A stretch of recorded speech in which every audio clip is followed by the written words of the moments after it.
The massive crystal chamber floated in space, spinning slowly around two bright stars. Inside, 7 different alien races sat in a perfect circle. Each seat was built for a different type of creature. Some were tall and thin like walking sticks. Others were short and covered in thick scales. A few looked like floating clouds of light. Commander Vextar stretched his long neck and looked at the holographic display in the center of the room. The image showed a small blue planet with white clouds swirling around it. Green and brown patches covered the surface. One large moon circled nearby. "This is the planet they call Earth," said High Arbiter Quandris. His voice sounded like wind chimes in a gentle breeze. His body was made of pure energy, shifting between different colors. "The creatures living there call themselves humans." General Thokmar laughed, a sound like grinding rocks. His stone-like body was twice as tall as any human would be. "Look at them. They still use fire to power their machines. Their weapons shoot small pieces of metal. How can such simple beings be worth our time?" The other council members looked at the data streaming across their screens. Earth had 7 billion humans living on it. They were split into many different groups that often fought each other. Their technology was thousands of years behind the most basic galactic dominion tools. "They have discovered atomic energy," noted scientist Claneth. Her insect-like body clicked as she moved. "But they use it to make bombs to fight each other, not to travel between stars." "Exactly why we must act now," said Vextar, "before they become a real threat to galactic peace. We have seen this pattern before. Young species learn to split atoms, then they spread across space like a disease. Better to stop them while they are weak." High Arbiter Quandris waved one of his energy arms. The display changed to show Earth's military forces. Thousands of primitive aircraft flew through the sky. Ships sailed on the oceans firing crude missiles. Soldiers marched carrying weapons that could barely damage Dominion armor. "Intelligence reports say they have no shields," Quandris continued. "No energy weapons. No faster-than-light travel except for a few basic ships that can barely reach their own moon. Their largest weapons can destroy cities but cannot even scratch our ship hulls." The council members murmured agreement. In their long history, they had conquered hundreds of worlds. Most species surrendered immediately when they saw the Dominion fleet. The few that fought back were defeated within hours. "I propose immediate invasion and colonization," said Thokmar.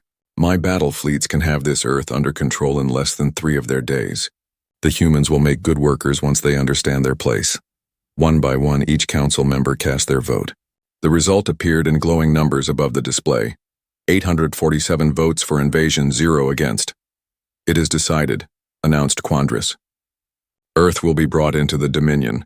General Thokmar, prepare your fleets. Show them mercy if they surrender quickly.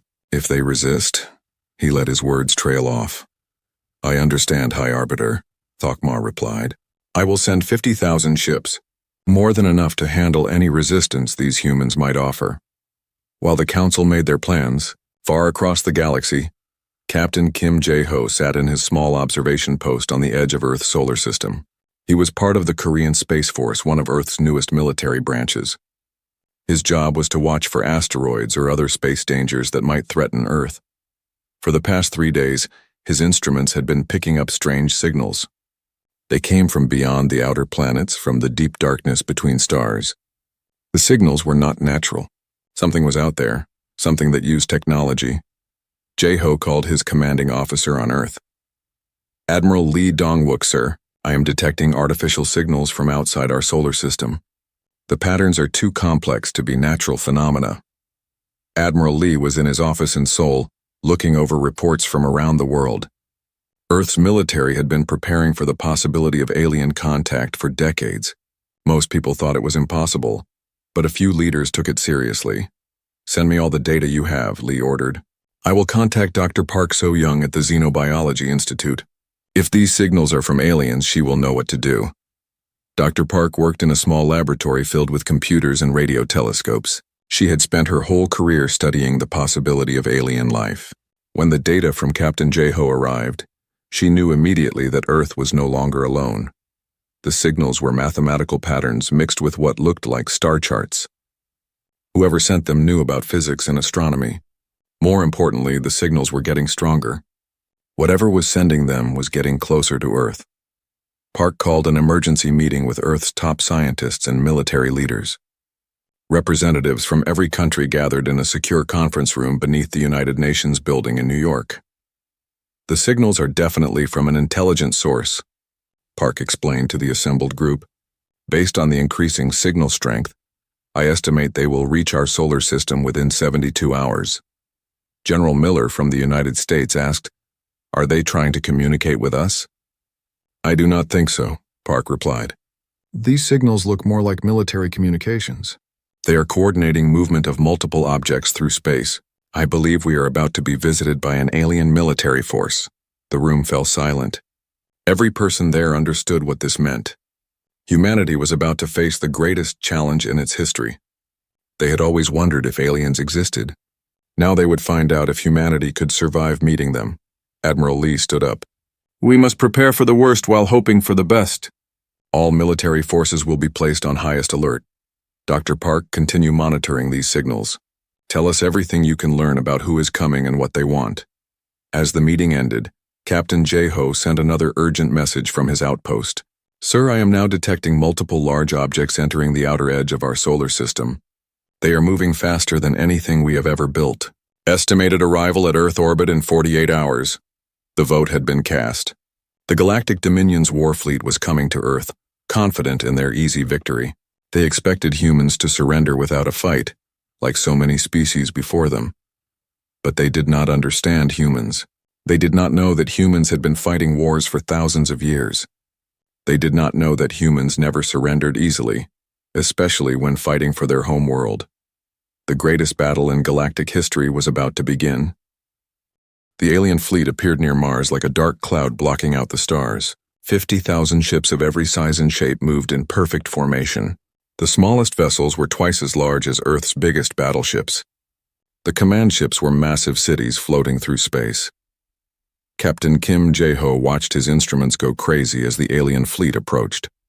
His small squadron of 12 ships looked like toys compared to the alien armada. But his orders were clear: protect Earth at any cost. "All ships, this is Captain Jae-ho," he spoke into his radio. "We knew this day might come.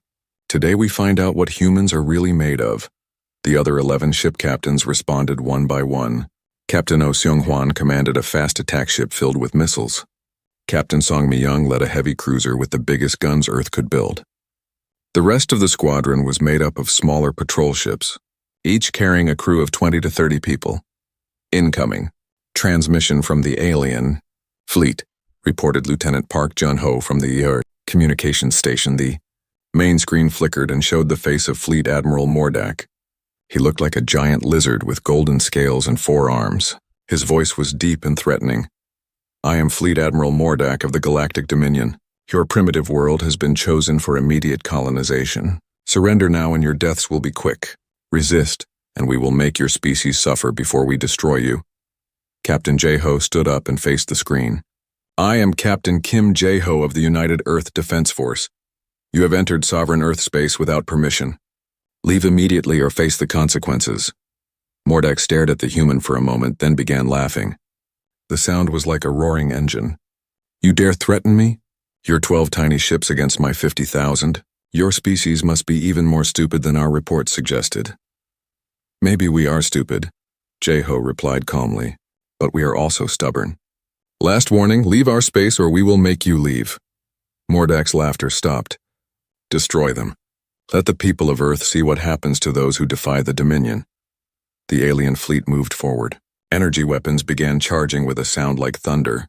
The Dominion ships were built for overwhelming displays of power.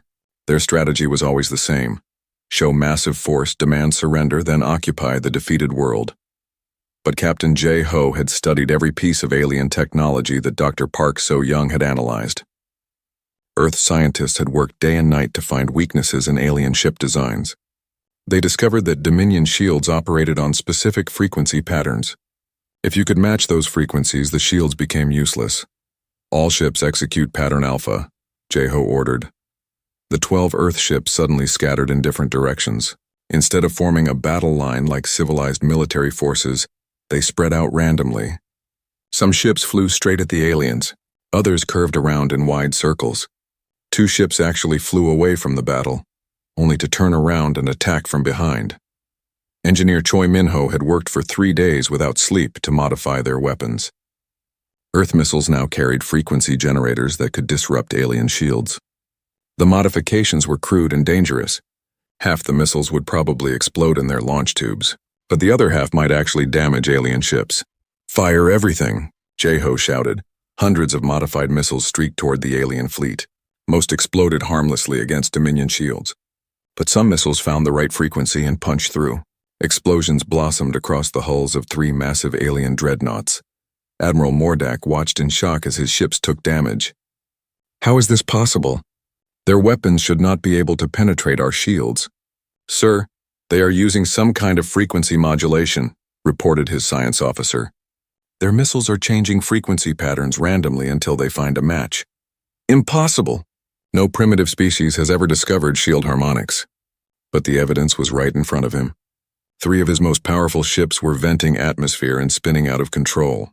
The humans had somehow found a weakness that Dominion scientists said did not exist. Captain Oh Seung-hwan's ship was hit by return fire and began falling toward Mars. Instead of trying to escape, he aimed his damaged ship directly at an alien battlecruiser. "For Earth," he shouted over the radio as his ship slammed into the alien vessel at full speed. Both ships exploded in a ball of fire that could be seen from Earth. Sergeant Yoon Ha-na was leading a boarding party when her transport ship was captured by alien tractor beams. Instead of surrendering, she ordered her soldiers to put on spacesuits and continue the mission on foot. "We are going to board their ship and take it from the inside," she told her 20-man team. "They will not expect us to be crazy enough to try this." Using cutting tools and explosives, Ha-na's team burned through the alien ship's hull. They found themselves in a corridor filled with strange atmosphere and weird gravity. The aliens inside had never faced enemies who attacked from within their own ships. The human soldiers moved fast and struck hard. They used alien weapons taken from defeated guards. They learned alien technology by trial and error, often making dangerous mistakes that should have killed them but somehow worked. Dr. Park, So Young, was monitoring the battle from Earth. She watched as human ships used tactics that made no sense according to military science. Ships that should retreat instead attacked. Crews that should surrender instead fought harder. "They are not fighting like any species we have studied," she told Admiral Lee Dong-wook. "Our people are treating this like a street fight instead of a space battle." "Good," Lee replied. "Street fights are something humans know how to win." The battle lasted 6 hours. When it was over, 11 of the 12 human ships were destroyed or disabled. Captain Jae-ho's ship was the only one still able to fight, and it was badly damaged. But the aliens had lost 23 ships completely destroyed and 47 more heavily damaged. Admiral Mordak stared at his casualty reports in disbelief. How had primitive humans destroyed so many advanced Dominion vessels? "Send a message to the High Council," Mordak ordered. "Request immediate reinforcements. These humans fight like nothing we have ever encountered. They do not follow any logical military doctrine. They attack when they should retreat. They sacrifice themselves when they should surrender." "How many reinforcements should I request?" asked his communications officer. Mordak looked at the wreckage floating around Mars' orbit. Human debris was mixed with alien metal, but the humans had made their point. They would not surrender easily. "Request 200,000 ships," he said finally, "and tell the Council that their intelligence reports about humans were completely wrong. These creatures are not civilized. They are something else entirely." Back on Earth, Admiral Lee received Captain Jae-ho's final report. The young captain had proven that humans could hurt the aliens. But everyone knew this was just the beginning. "Prepare Phase 2 of the defense plan," Lee ordered. "The real battle is about to start." Dr. Park looked at her alien technology samples and smiled grimly. "Now we know they can bleed. Let us see if we can make them afraid." 200,000 alien ships arrived at Earth like an angry swarm of metal locusts. Admiral Mordak had convinced the Galactic Council that humans were more dangerous than first believed. But he still expected quick victory. No primitive species could stand against the might of the full Dominion fleet. Commander Vextar arrived to take personal command of the invasion. His flagship was a massive fortress that could destroy entire cities with a single shot. He studied the reports from the first battle and shook his reptilian head in confusion. "These humans use no strategy," he told his staff officers. "They attack in random patterns. They sacrifice valuable ships for minor tactical advantages. They fight like wild animals instead of intelligent beings." "Should we change our battle plans?" asked his tactical officer. No, Vextar replied. We will use overwhelming force. Even wild animals flee when faced with certain death. But Commander Vextar did not understand humans. On Earth, Admiral Lee Dong-wook was preparing defenses that made no sense to alien military thinking. Instead of protecting major cities or military bases, human forces were scattered randomly across the planet. Colonel Kang Taijun commanded a group of modified civilian ships hiding in the asteroid belt. His vessels looked like mining equipment and transport trucks. The aliens would never suspect that garbage haulers and ice miners could be turned into warships. Remember, Kang told his captains over encrypted radio, we are not trying to win battles. We are trying to make them afraid. Hit them when they do not expect it. Run away before they can fight back. Make them wonder where the next attack will come from. Dr. Nam. Ye Jin worked in a secret laboratory beneath the mountains of Korea. She had been studying alien biology. From the tissue samples recovered after the first battle, each alien species had different weaknesses. The reptilian hegemony could not handle certain chemical compounds. The Silicon Confederacy was vulnerable to specific sound frequencies. I am not making weapons, she explained to her research team. I am making nightmares tailored to each species. Her biological weapons were designed to cause fear rather than death. Aliens would survive her attacks, but they would remember the terror for the rest of their lives. Fear spreads faster than any disease. Captain Oh Seung-hwan had survived his ship collision during the first battle. Now he commanded a new type of vessel built specifically for suicide attacks. The ship looked normal from outside, but inside it was mostly explosives with just enough life support to keep the crew alive during their final mission. We are not throwing our lives away, he told his volunteer crew. We are investing our lives to save our world. Every alien ship we destroy saves 1,000 human lives. The second battle began when the alien fleet moved into Earth orbit. They expected to see massive defense stations and organized military formations. Instead, they found nothing. Earth's orbital space seemed empty except for a few communication satellites. Where are their defenses? Vextar asked his sensor operators. We detect no major military installations in orbit, sir. Their main fleet appears to be hiding behind their moon. Cowards, Vextar sneered. Begin bombardment of their major population centers. Once they see their cities burning, they will surrender quickly. But when the alien bombardment beams fired toward Earth, something unexpected happened. The weapons hit invisible shields that flickered into existence for just a few seconds. The shields were not strong enough to stop the alien weapons completely, but they scattered the energy beams harmlessly into space. What was that? Vextar demanded. Unknown technology, sir. The shields appeared to be projected from multiple small sources rather than large generators. We cannot locate the source points. What the aliens did not know was that Earth had learned to build tiny shield generators that could be hidden anywhere. Every building, every vehicle, every ship had one. When alien weapons fired, thousands of small shields activated simultaneously, creating a protective web around the entire planet. Colonel Kang chose that moment to launch his first attack. His disguised civilian ships suddenly appeared throughout the alien formation. Garbage trucks launched swarms of guided missiles. Ice miners fired mining lasers that had been modified into cutting beams. Transport ships released clouds of metal fragments that tore through alien hulls like bullets. The attack lasted only 10 minutes before Kang's ships scattered and disappeared. But they left behind 18 destroyed alien vessels and dozens more damaged. How did civilian ships penetrate our formation without being detected? Vextar roared. Sir, our sensors are calibrated to ignore non-military vessels. Those ships registered as harmless civilian craft until they opened fire. Dr. Nam's biological weapons arrived next. Tiny pods launched from hidden positions on asteroids and space debris. The pods looked like space junk, so the aliens ignored them. When the pods reached alien ships, they released clouds of specially designed microorganisms. The creatures did not kill the aliens, but they caused horrible hallucinations and panic attacks. Reptilian soldiers saw their own scales falling off. Silicon beings felt their crystal bodies cracking and dissolving. Ethereal entities experienced the terror of becoming solid and trapped in matter. Within hours, 20,000 alien crew members were unable to perform their duties. They cowered in their quarters, afraid to touch anything or trust their own senses. Sir, our medical officers report mass psychological breakdown among the crew, reported Vextar's chief medical officer. The symptoms appear to be caused by some form of biological warfare agent. Impossible, Vextar insisted.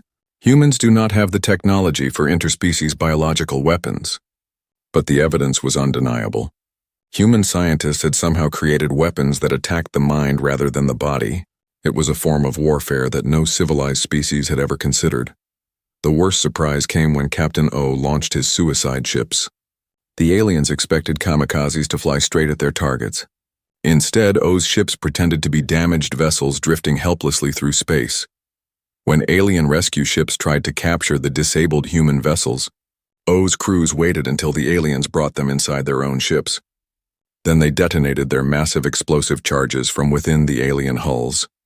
5 of the largest alien command ships were destroyed from the inside. Thousands of alien crew members died when their own ships exploded around them. Commander Vextar watched his mighty fleet being picked apart by tactics that violated every principle of civilized warfare. These humans did not fight like soldiers. They fought like cornered animals with nothing left to lose. "Send a message to the High Council," he ordered with a trembling voice. "Request immediate withdrawal of all non-essential personnel.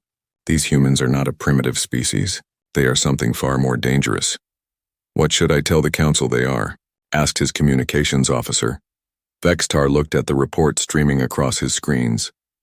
Human attacks were becoming more frequent and more creative. His own soldiers were starting to panic every time they saw unidentified objects in space. "Tell them the humans are insane," he said finally. "They fight wars the way we fight nightmares, and I'm beginning to think they might actually win." On Earth, Admiral Lee read the latest battle reports with grim satisfaction. The aliens were learning that humans did not play by anyone else's rules. The real war was just beginning. Luna Base was humanity's oldest permanent settlement beyond Earth. For 50 years, humans had lived and worked on the moon, mining rare metals and conducting scientific research. When the alien invasion began, the base seemed like an obvious target. Commander Vextar ordered his fleet to capture Luna Base intact. The facility would make an excellent forward command post for the final assault on Earth. His intelligence officers reported that 10,000 humans lived and worked in the underground complex. Finally, an easy victory, Vextar told his staff. "We will demonstrate Dominion power by conquering their moon base. When Earth sees their lunar colony fall, they will understand that resistance is hopeless." But Admiral Lee Dong-wook had other plans for Luna Base. For 3 months, human engineers had been secretly converting the mining facility into the largest explosive device ever built. Every tunnel was packed with nuclear charges. Every storage area held chemical bombs. The entire base had become one massive trap waiting to spring. Dr. Park, so young, monitored alien communications from her hidden laboratory on Earth. "They are moving 30,000 ships into position around Luna Base," she reported. "Exactly as we predicted." Colonel Bae Hyun-soo commanded the Luna Base Defense Force. His orders were simple: make the aliens think they were winning right up until the moment of detonation. The 1,000 human soldiers on Luna knew they would not survive the mission. They had volunteered anyway. "Today we make history," Bae told his troops. "The aliens think they are capturing a prize. Instead, they are walking into the biggest trap humans have ever set." The alien assault began at dawn Earth time. Massive ships surrounded the moon and began landing troops on the surface. Vextar watched from his flagship as his soldiers advanced toward the base entrances. Human defenders fought desperately to protect each tunnel and corridor. They used every weapon they had, fighting for every meter of ground. To alien observers, it looked like humans were making their final stand to protect their most important base. Lieutenant Colonel Jin Woo-shik led the fake defense of the main command center. His soldiers retreated slowly through the base, always staying just ahead of the advancing aliens. Every few hundred meters, they would make a stand and fight fiercely before falling back again. "Sir, the humans are retreating to their deepest levels," reported the alien ground commander. "They appear to be making a final stand around their main computer core." Vextar smiled with satisfaction. "Excellent. Once we control their computers, we will have access to all their military secrets. Continue the assault." What the aliens did not know was that every human computer on Luna had been wiped clean months ago. The valuable data they were fighting to capture was actually a collection of human music, poetry, and comedy shows. Dr. Park had thought it would be funny for aliens to die trying to steal entertainment files. "Captain, Oh Seung-hwan commanded a group of ships hiding on the far side of the moon. His job was to wait until the exact right moment, then trigger the massive explosion. Timing was critical. Too early and some aliens might escape. Too late and they might detect the trap. All ships report ready, Oh told Admiral Lee over secure communication. Alien fleet is in position. 30,000 ships within the blast radius, just as planned. Master Sergeant Lim Ki-young was fighting in the deepest levels of Luna Base when the order came through his radio. All personnel, immediate evacuation. Operation Wildfire commences in 60 seconds. But there was nowhere to evacuate to. The humans on Luna Base had known from the beginning that this was a one-way mission. They had 60 seconds to make peace with their decision. It has been an honor serving with you all, Lim told his soldiers over the radio. See you on the other side. The explosion began deep in Luna's core and spread outward at the speed of light. Nuclear charges detonated in perfect sequence, turning the entire moon into a massive bomb. The explosion was so bright it could be seen clearly from Earth during daytime. 30,000 alien ships vanished in the nuclear fire. The electromagnetic pulse from the explosion disabled another 50,000 vessels throughout the solar system. In less than 10 seconds, the Dominion fleet was reduced from 200,000 ships to barely 100,000. Commander Vextar's flagship was far enough away to survive, but the blast wave threw his massive ship spinning through space like a toy. When his systems came back online, he stared in horror at the sensor readings. Report, he demanded. Sir, Luna Base was apparently a trap, his tactical officer said with a shaking voice. The humans converted their entire moon into a weapon. We have lost 40% of our fleet. Impossible! No species would destroy their own moon. Sir, long-range sensors confirm that Luna no longer exists. The debris field is expanding rapidly. The humans sacrificed their oldest space colony to destroy our ships. Vextar felt something he had never experienced before in his long military career. Fear. What kind of species would destroy their own moon to win a battle? What other impossible weapons did humans have waiting? On Earth, Admiral Lee watched the explosion through his telescopes. The loss of Luna Base was a terrible price to pay, but it had accomplished its goal. The alien fleet was crippled, and more importantly, they were now afraid. Phase 3 begins now, Lee ordered. All strike teams execute Operation Wildfire. Target their home worlds. Dr. Park smiled grimly as she activated humanity's most secret weapons. For months, human agents had been infiltrating alien territory using captured Dominion ships. Small teams of humans were now positioned near every major alien world in the galaxy. Captain Song Mi-young commanded one of these deep strike teams. Her modified alien vessel had traveled thousands of light years to reach the ethereal collective's home system. The journey had taken 3 months, but now she was in position to strike at the heart of alien civilization. Remember, she told her crew of 50 volunteers, we are not trying to conquer their world. We are trying to teach them that attacking Earth was the biggest mistake they ever made. Similar teams were approaching every major Dominion world simultaneously. Humans had learned to reverse engineer alien faster-than-light technology and improve it. They could now travel between stars faster than the aliens who had invented the technology. Commander Bae Hyun-soo led the assault on the Silicon Confederacy's crystal worlds. His team carried sonic weapons specifically designed to shatter the crystal structures that silicon-based life forms called home. The weapons would not kill the aliens, but they would destroy everything the silicon beings considered beautiful and sacred. Back in the solar system, the surviving alien fleet was in complete chaos. Ships fled in random directions.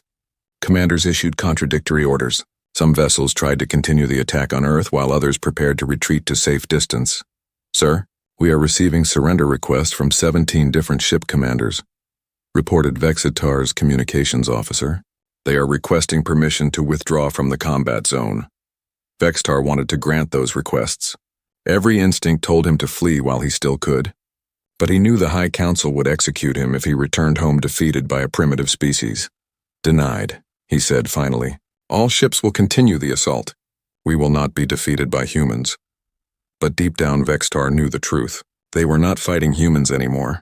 They were fighting something much more dangerous. A species that had turned warfare into an art form based on sacrifice and madness. The real battle was just beginning. The war changed forever when human strike teams reached alien homeworlds. Captain Song Mi-young's ship emerged from faster-than-light travel near the ethereal collective's capital planet, Luminos Prime. The world glowed with pure energy. Home, to beings made of living light who had never known physical violence. Target the consciousness network hubs, Song ordered her crew. We are going to give them nightmares they will never forget. Her team launched specially designed electromagnetic bombs that interfered with the ethereal beings' shared consciousness. For the first time in their species' history, the ethereals experienced individual terror instead of collective calm. Commander Bae Hyun-soo's assault on the Silicon Confederacy was even more devastating. His sonic weapons created harmonic frequencies that shattered the crystal cities where silicon-based life forms lived. The beings themselves survived, but their beautiful homes crumbled to dust. This is for every human who died defending Earth, Bae said as he watched alien crystal palaces collapse into rubble. Back in the Dominion Council chamber, High Arbiter Quandris received reports that made no sense. How can primitive humans be attacking our homeworlds? They do not have faster-than-light technology. Sir, the reports are confirmed, his aide replied nervously. Human ships are simultaneously attacking 17 different systems. They appear to be using modified versions of our own starships. General Thokmar's stone features cracked with stress. This is impossible. How did they learn our technology so quickly? We have studied other species for centuries before mastering their tools. What the aliens did not understand was human adaptability. While they spent decades carefully studying new technology, humans simply started using it and figured out improvements through trial and error. Human engineers had taken alien ships apart and put them back together in ways the original builders never imagined. Lieutenant Colonel Jin Woo-shik led the most daring attack of all, a direct assault on Nexus Prime itself, the Dominion's capital world. His small fleet of modified alien ships approached the heavily defended system pretending to be refugees fleeing from Earth. Nexus Control, this is Fleet Commander Zalthus requesting emergency docking. Jin spoke into his radio, using a voice modifier to sound like the reptilian species. Human savages have destroyed our entire battle group. We need immediate medical assistance. The Nexus Prime Defense Fleet allowed the refugees to dock at the orbital stations. Jin's team spread throughout the massive space stations, planting explosive devices and biological weapons designed specifically for each alien species living there. Dr. Nam Ye-jin had outdone herself creating species-specific terror weapons. Her biological agents did not kill, but they caused each alien race to experience their worst possible fears made real. Reptilians felt their scales turning to ice. Silicon beings experienced the horror of their crystal bodies melting. Ethereals found themselves trapped in solid matter, unable to return to their energy state. We are not monsters, Nam had told her research team. We are teachers. We are teaching them what fear feels like. The psychological warfare was devastating. Alien soldiers who survived human attacks spread stories of Earth's impossible weapons throughout the galaxy. Fear traveled faster than any starship, reaching worlds that humans had never visited. On the battlefield around Earth, Commander Vexitar watched his mighty fleet disintegrate. Ships deserted their positions daily. Entire battle groups refused to attack Earth's remaining defenders. Some alien crews mutinied against their own officers rather than face human weapons. Sir, the crew of the dreadnought destroyer's Pride has barricaded themselves in their quarters, reported his tactical officer. They refuse to participate in any more attacks against human targets. Execute them for cowardice, Vexitar ordered. Sir, our own crew is beginning to show similar symptoms. Morale is collapsing throughout the fleet. The soldiers are calling humans the nightmare species. Vexitar looked at his reflection in the command screen. His golden scales had lost their luster. His forearms trembled when he tried to give orders. He was beginning to understand that humans were not just winning battles. They were winning the war by destroying alien confidence in their own superiority. Captain Kim Jae-ho, promoted to admiral after his heroic defense in the first battle, now commanded Earth's counteroffensive. His fleet consisted entirely of captured alien ships modified with human innovations. The vessels looked familiar to alien forces, but they fought with human tactics.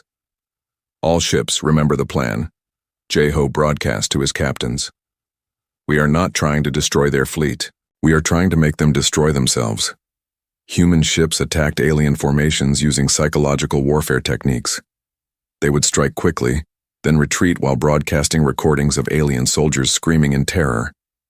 They used holographic projectors to make their small fleet look much larger than it really was. Most effective of all, they released captured alien prisoners who told stories of human brutality. The stories were mostly true, but they had been carefully selected to spread maximum fear among alien troops. Master Sergeant Lim Ki-young had survived the Luna base explosion by hiding in a deep mining tunnel. Now he led commando raids against alien ships using techniques that no civilized species would consider acceptable. His teams would sneak aboard alien vessels and leave behind recordings of human voices speaking in alien languages. The voices whispered threats and promised horrible deaths to anyone who continued fighting. Alien crew members would find these recordings hidden in their personal quarters, their food supplies, even their sleeping areas. "We are inside your ships," the voices would whisper. "We are watching you. We know where you sleep. We know what you fear. Stop fighting or we will make your nightmares come true." The psychological impact was devastating.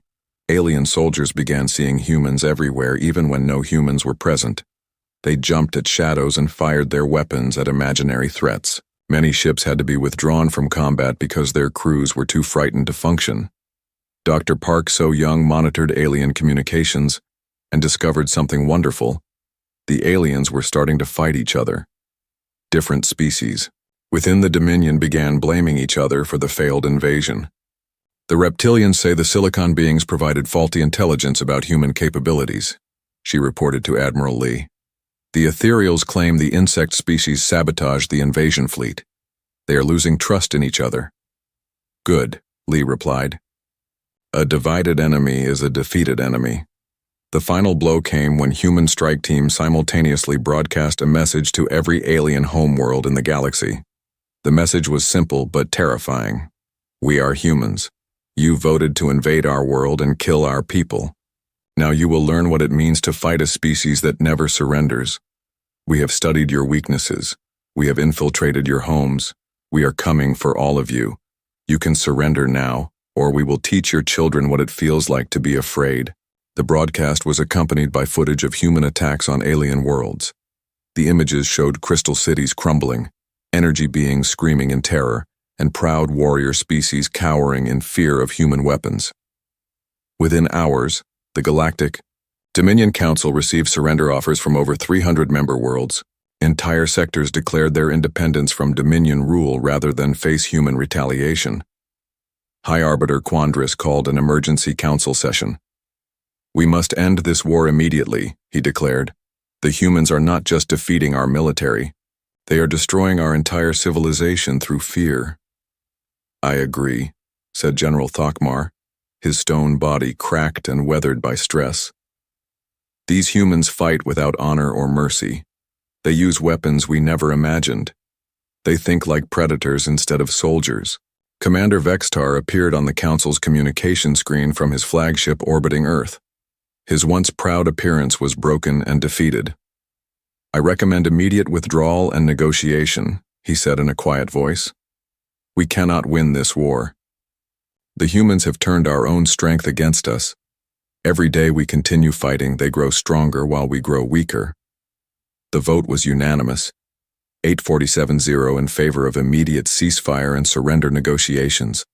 It was exactly the reverse of their original vote to invade Earth. But the humans were not finished yet. The emergency alarm screamed through the communication center on New Harmony. Yoon Ji-hai's hands shook as she stared at the readings on her screen. The numbers were impossible. 200 ships were heading straight for their peaceful colony. Elder Kim Dong-woo rushed into the room, his face pale with worry. "What is it, Ji-hai? What's wrong?" "Ships, Elder Kim, many ships.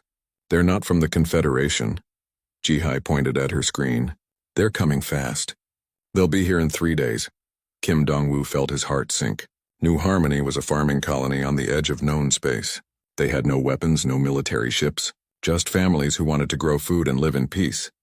"Send a message to the Confederation immediately," he ordered. "Tell them we need help." Jihai's fingers flew over the controls. She sent the distress signal on all official channels. Then she waited. And waited. Hours passed with no answer. Elder Kim, she said quietly. They're not responding. On the bridge of the lead alien ship, Warlord Vexthul studied the small human colony below. His silicon-based body gleamed under the ship's lights. To him, all carbon-based life was weak and worthless. How many humans live on this world?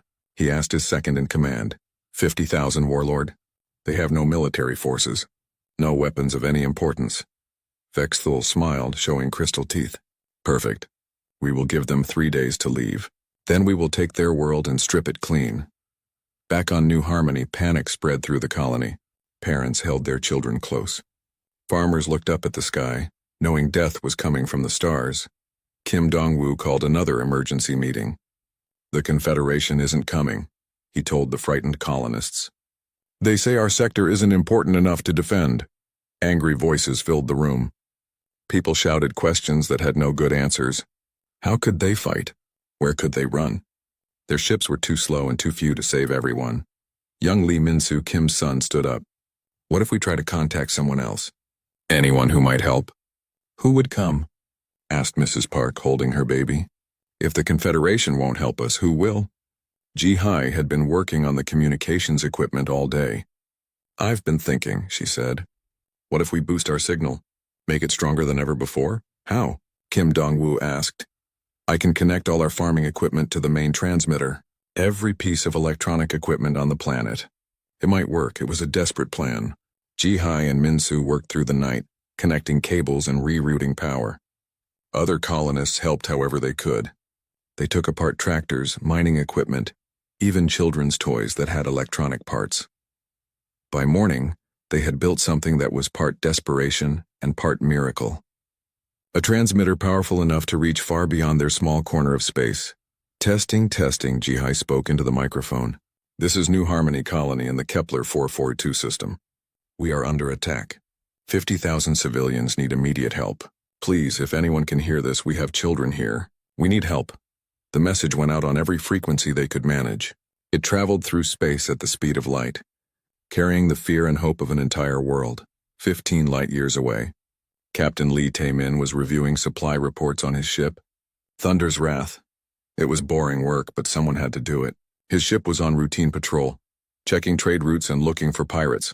Captain, his communications officer, Han Da-un, called out. I'm picking up something strange. It's a distress signal, but it's much stronger than normal. Lee Tae-min walked over to her station. Let me hear it. The voice that came through the speakers was young and scared.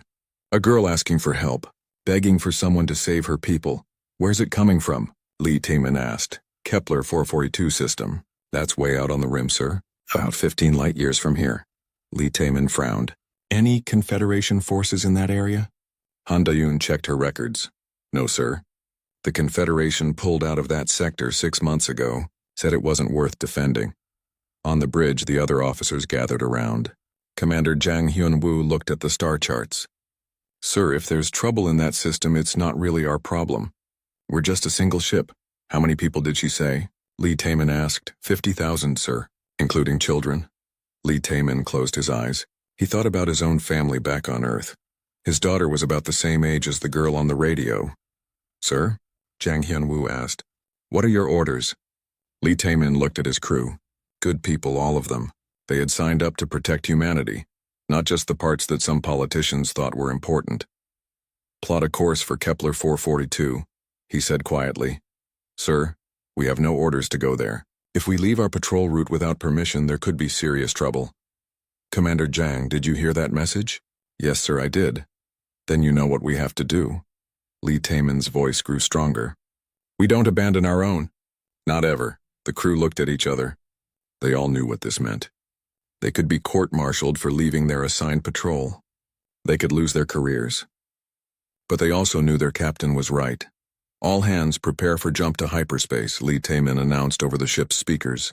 We have people to save.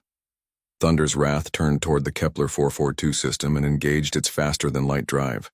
One human ship racing to help 50,000 people who had nowhere else to turn. On New Harmony, Ji-hai kept broadcasting their message. She didn't know if anyone was listening. She didn't know if help would come.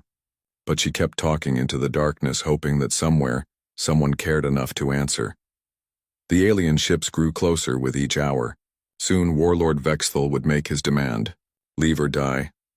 But for the first time in days, Jihai felt a tiny spark of hope. Maybe, just maybe, someone had heard their call for help. Captain Lee Taman called his senior officers to the main meeting room. The holographic display showed the Kepler 442 system and the massive enemy fleet approaching New Harmony. Commander Jang Hyun-woo pointed at the red dots on the screen. 200 ships, Captain. All of them bigger than us. These are Draktar warships. Their plasma weapons can cut through our shields like paper. Chief Engineer Choi Min-ho shook his head. I've read the reports about these aliens. Their ships have energy shields that nothing can get through, and they don't take prisoners. Pilot Kang Soo-jin crossed her arms. So what are you saying? That we should turn around and run? I'm saying we need to be realistic, Jang Hyun-woo replied. We're one ship against 200. The math doesn't work. Lee Taman stayed quiet, studying the data. Dr. Park So-young, their science officer, spoke up. I've been looking at the colony information. New Harmony has 50,000 people. 15,000 of them are children under the age of 16. The room fell silent. Everyone knew what that meant. If they turned around and left, those children would die. What about evacuation? Asked Han Do-eun. Can we get the colonists out? Choi Min-ho checked his tablet. Their ships are old cargo haulers and farming vessels. They'd need weeks to evacuate everyone, and they don't have weeks. The Draktar will be there in 36 hours. Lee Tae-min finally spoke. What do we have that they don't, sir? Jang Hyun-woo asked. Our advantages. What makes us different from them? Choi Min-ho thought for a moment. Well, we have the new quantum torpedo systems. And the adaptive shields that can change frequency. Oh, and the Thunder Drive. What's the Thunder Drive again? Kang Soo-jin asked. Experimental short-range jump system. Lets us make tiny hyperspace hops during battle. We can appear, attack, and disappear before they can hit us back. Dr. Park So-young nodded. I've been studying Draktar battle tactics. They fight in large formations. Very organized, very predictable. They expect their enemies to do the same. But we don't fight like that, Lee Tae-min said, understanding her point. Exactly. Humans are good at thinking fast and changing plans. We adapt. They follow rules. Jang Hyun-woo still looked worried. Even with our advantages, Captain, the odds are terrible. If we do this, we might all die. Lee Tae-min looked at each of his officers. These were good people who had trusted him with their lives. He had no right to ask them to throw those lives away. But he also knew what kind of person he was and what kind of people they were. I want to be clear about something, he said. I'm not ordering anyone to do this. If we go to Kepler 442, we're probably not coming back. This isn't a suicide mission, but it's close. Anyone who wants to leave can take a shuttle to the nearest station. No questions asked. No shame in it, nobody moved. Are you all crazy? He asked with a small smile. Probably, Kang Soo-jin said. But I signed up to protect people, not to play it safe. Han Do-eun nodded. My little brother lives on a colony world. If he called for help, I'd want someone to come. One by one, the officers agreed. They would go to New Harmony. They would face impossible odds. They would try to save 50,000 strangers because it was the right thing to do. All right then, Lee Tae-min said. We need a plan. Choi, I want you to modify our weapons. Make them do things they weren't designed to do. Sir, be creative. The Draktar have fought the Confederation forces for years. They know how those ships fight. They don't know how we fight because we're going to make it up as we go. Choi Min-ho's eyes lit up. I have some ideas. What if we link the quantum torpedoes to the Thunder Drive? We could fire them through micro-jumps, make them appear inside their shields. Can you do that? I can try. Give me 12 hours. Dr. Park, I want everything you can find about Draktar biology and technology. Any weakness, any flaw, anything we can use. Already working on it, Captain. Kang, start training the fighter pilots on new attack patterns. Nothing conventional. I want them confused about what we're doing. Yes, sir. Should I tell them what we're really up against? Lee Tae-min thought about that. Tell them the truth. They deserve to know. But also tell them that we're not just fighting for ourselves. We're fighting for every human child on that planet. The meeting ended and the officers went to work. All over Thunder's wrath, crew members prepared for a battle they probably couldn't win. But they worked with determination, not fear. In the engine room, Choi Min-ho and his team took apart perfectly good equipment to build weapons that existed only in their imagination. They connected quantum field generators to hyperspace projectors, creating something that had never been tested. In the science lab, Dr. Park So-young studied every piece of information about the Draktar Empire. She learned about their silicon-based biology, their crystal matrix technology, and their rigid military culture. On the flight deck, Kang Soo-jin taught her pilots to think in 3 dimensions instead of 2. Space wasn't like fighting on a planet's surface. There was no up or down, no left or right. Every direction was a possible attack vector. Han Da-eun worked with the communications team to create a network that would let them coordinate with the colonists. If they were going to fight for New Harmony, the people there needed to help however they could. As Thunder's Wrath raced toward the battle, Lee Tae-min stood alone in his quarters. He looked at a picture of his family and wondered if he would ever see them again. But he also thought about the young woman who had sent the distress signal. She had asked for help and he had answered. That was what humans did. They didn't abandon their own, not ever. The ship's computer announced their arrival in the Kepler 442 system in 6 hours. 6 hours until they would face the largest fleet in Draktar history with nothing but courage, creativity, and the refusal to let innocent people die. Lee Tae-min put the picture away and went back to the bridge. His crew was ready. Their ship was ready. Now they would find out if being human was enough to win a war. Thunder's Wrath dropped out of hyperspace at the edge of the Kepler 442 system. Captain Lee Tae-min stared at the sight before him. The Draktar fleet was enormous. Their ships looked like dark crystals floating in space, each one 3 times larger than his vessel. My God, whispered Commander Jang Hyun-woo. There are so many of them. 212 ships confirmed, Han Da-eun reported. They're in standard battle formation around New Harmony.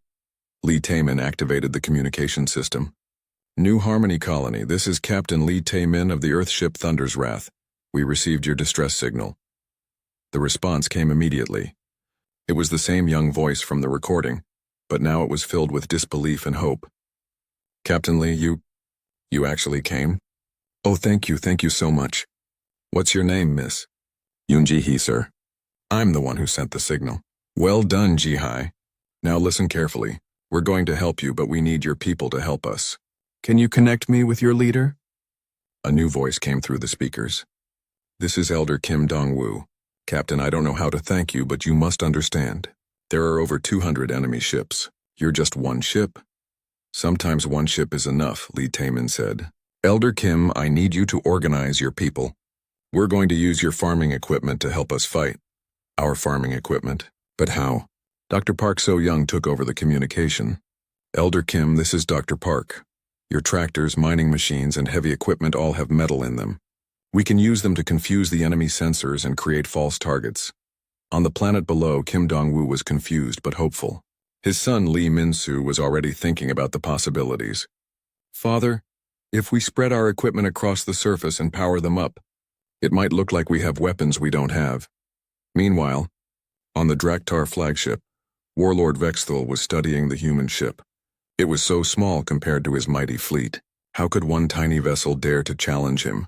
Sub-Commander Thekmore, he called to his second in command. What do you know about this human ship? Thekmore checked his information banks. It appears to be a patrol vessel, Warlord.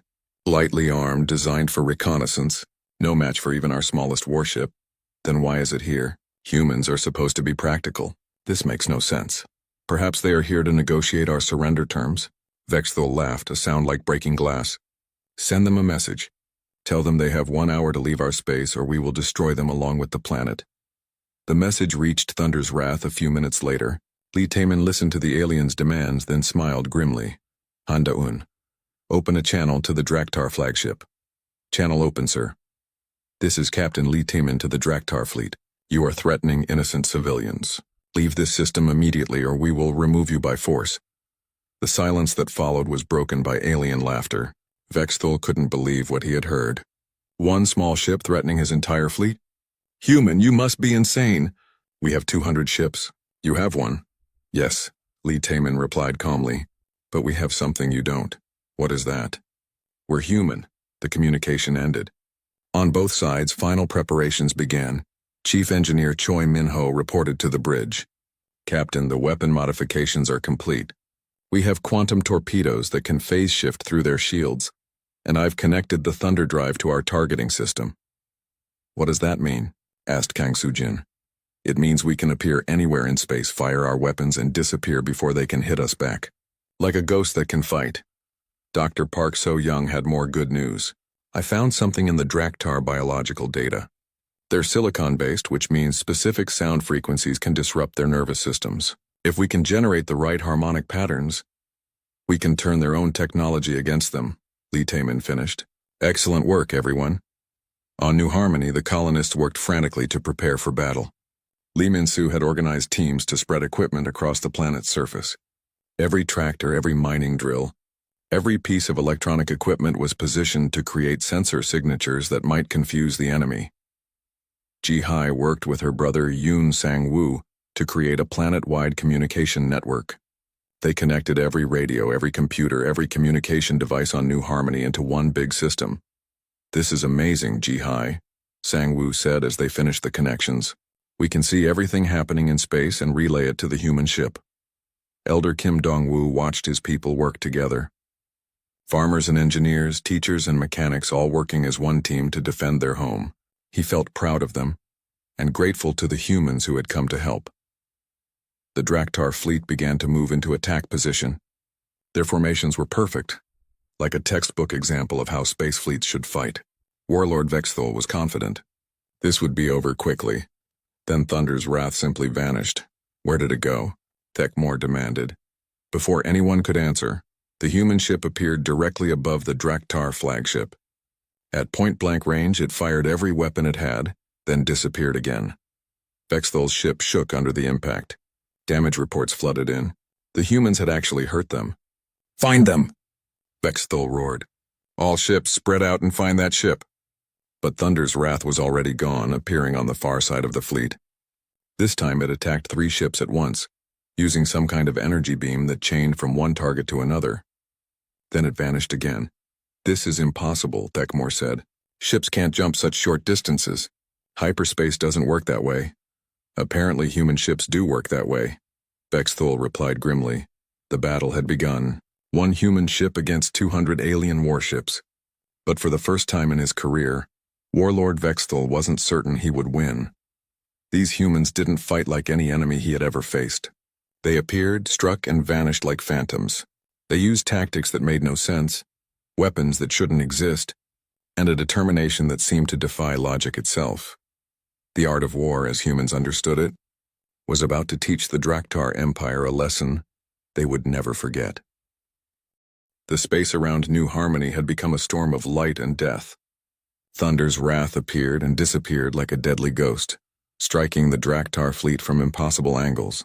Captain Lee Taemin stood on his bridge, coordinating the attack with calm precision. Jump point 7 Alpha, he ordered.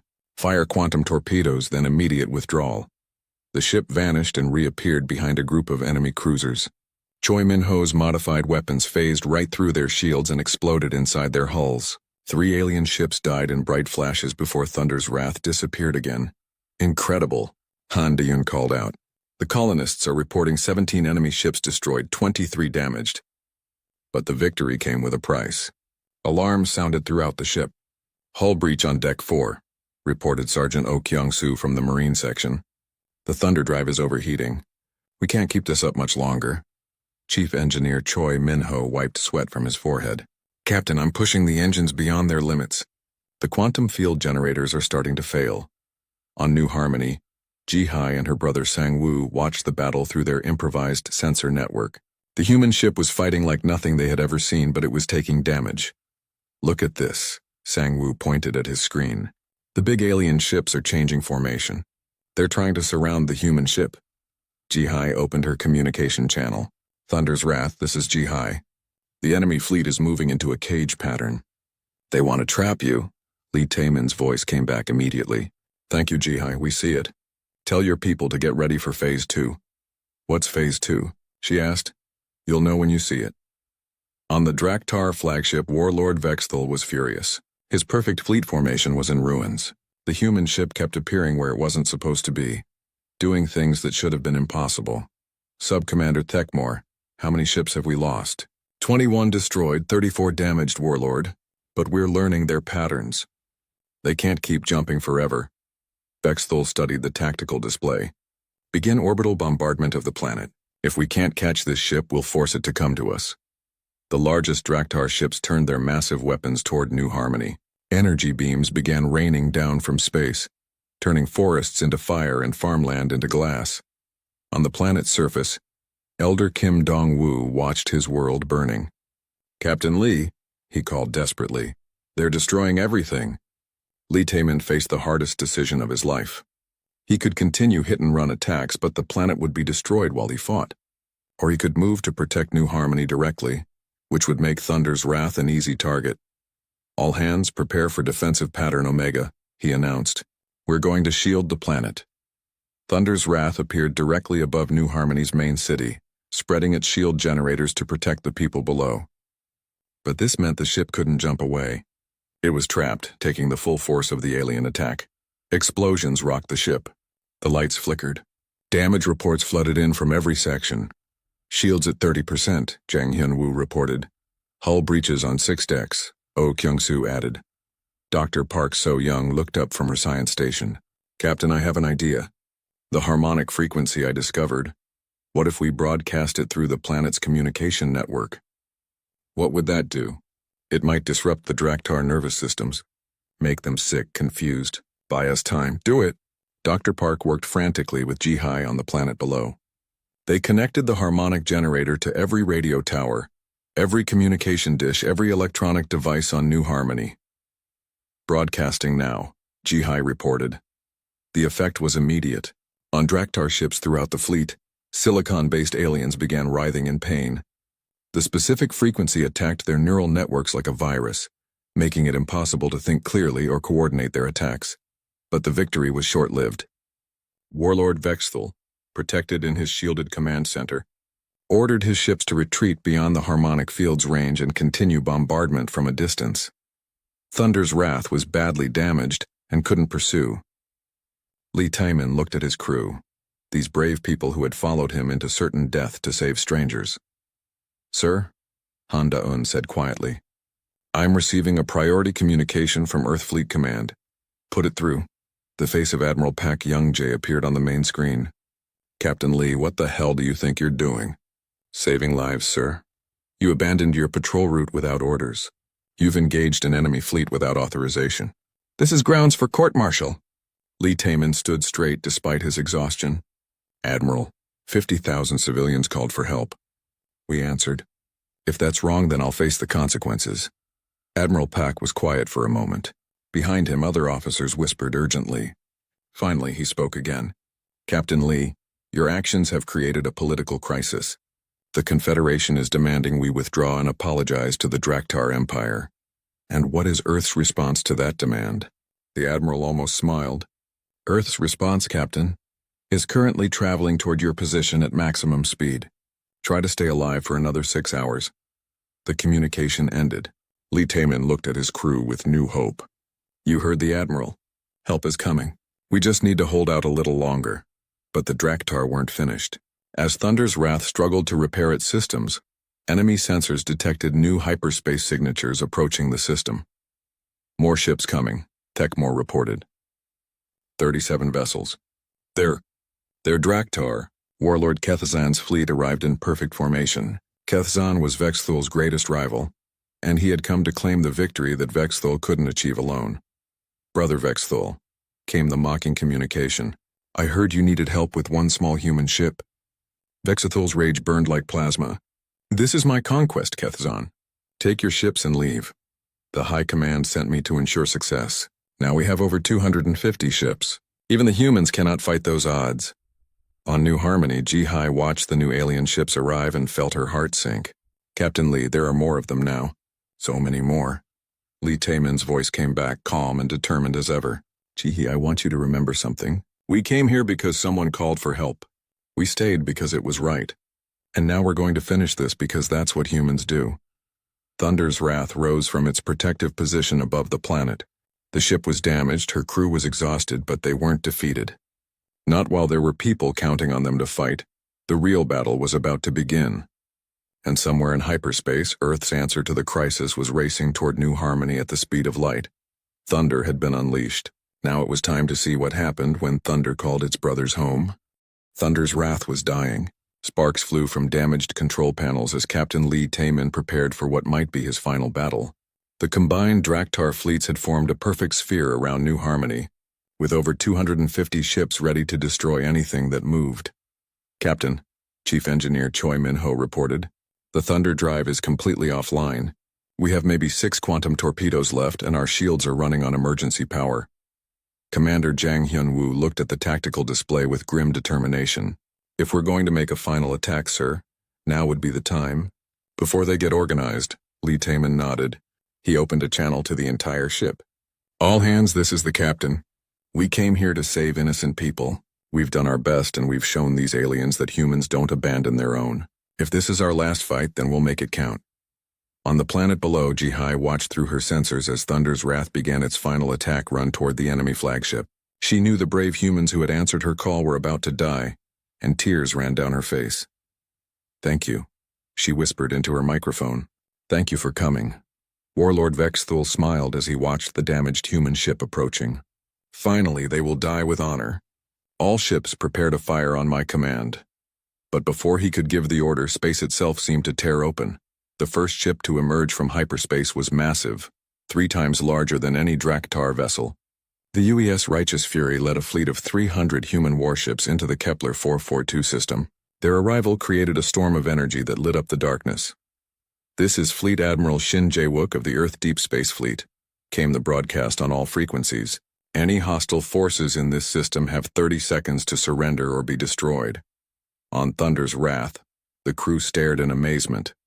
Captain Nam Seok-jin's voice came over their communication system. "Thunder's wrath, this is Captain Nam of the EDF Stalwart. Stand down and let us take over." "You've done enough." Lee Taemin felt relief wash over him. "Negative, Captain Nam, we started this fight. We'll help you finish it." Fleet Admiral Shin Jae-wook's voice boomed across space. "Draktar fleet, you are outnumbered and outgunned. Withdraw immediately or face the consequences." Warlord Kethzan, always arrogant, responded with typical alien pride. "We do not fear you, humans. We are the Draktar Empire. We do not retreat." "Then you will learn why that's a mistake," Shin Jae-wook replied. What followed was not a battle. It was a demonstration. The human fleet moved with perfect coordination, using tactics that the Draktar had never seen before. Ships appeared and disappeared using advanced jump drives. Weapons that bent space and time tore through alien hulls like paper. Captain Nam Seok-jin led the carrier groups in complex maneuvers that made Thunder's Wrath's earlier attacks look simple. Fighter squadrons swarmed between the larger ships, striking weak points with surgical precision. Colonel Bae In-soo's Marines boarded damaged Draktar vessels, proving that humans were just as deadly in close combat as they were in space battles. The aliens learned that humans could fight in any environment against any odds, but the real shock came when more ships arrived. The Galactic Confederation fleet, led by various alien species, dropped out of hyperspace with perfect timing, just after the battle was decided. "This is Admiral Korthek of the Confederation fleet," came the pompous announcement. "We claim jurisdiction over this engagement under Confederation law." Fleet Admiral Shin Jae-wook's response became legendary throughout the galaxy. "Our people called for help. We answered. Your authority ends where your courage failed to begin." The words hit like a physical blow. Every species in the Confederation knew it was true. They had abandoned the human colony when it needed help most. On New Harmony, the colonists watched in wonder as the human fleet systematically dismantled the Draktar Empire's finest warships. Elder Kim Dong-woo stood with his son Lee Min-soo and looked up at the sky. "They came," Min-soo said in amazement. "All of them came." "Because one ship answered our call," Kim Dong-woo replied. "One captain who refused to let us die alone." Ji-hae was crying again, but these were tears of joy. Her desperate message had not only saved her people, it had brought the entire human fleet across the galaxy to protect strangers they had never met. The battle turned into a rout. Warlord Vexthul's flagship was surrounded by human ships, its weapons disabled, its crew defeated. Warlord Kethzan tried to retreat, but Captain Nam's forces cut off his escape route. "Surrender now," Lee Taemin broadcast to both Draktar commanders. or we will finish what you started. For the first time in their history, Drektor warlords surrendered to an enemy. Their proud empire had met an opponent they couldn't understand, couldn't predict, and couldn't defeat. As the alien fleets limped away under human escort, Fleet Admiral Shin Jae-wook opened a private channel to Thunder's wrath. Captain Lee, your actions have created quite a stir back home. Some politicians want to court-martial you for disobeying orders. Lee Tae-min was too tired to care about politics. I understand, Admiral. However, Shin Jae-wook continued, President Han Min-jung has a different view. She's declaring the formation of the Human Colonial Defense Pact. Any human settlement that calls for help will receive it, regardless of distance or political approval. The meaning was clear. Never again would human colonies be abandoned to face extinction alone. There's something else, Captain. Your battle recordings have been broadcast throughout the galaxy. Do you know what other species are calling you? Lee Tae-min smiled tiredly. I'm almost afraid to ask. Thunder warriors. They're saying humans are the species that fights impossible battles and wins them through pure determination. As Thunder's wrath docked with the fleet's repair ships, Lee Tae-min looked at his crew. They had faced impossible odds and survived. More importantly, they had saved 50,000 innocent people from certain death. Sir, Honda-un called from her station. I'm receiving multiple communication requests. Other colonies, other species. They all want to know if humans will help them too. Lee Tae-min thought about that. Maybe this was just the beginning. Maybe humanity's role in the galaxy was to be the ones who answered when others called for help. Tell them we'll consider each request, he said. But remind them of something important. What's that, sir? When Thunder calls, Thunder answers. And we are the Thunder.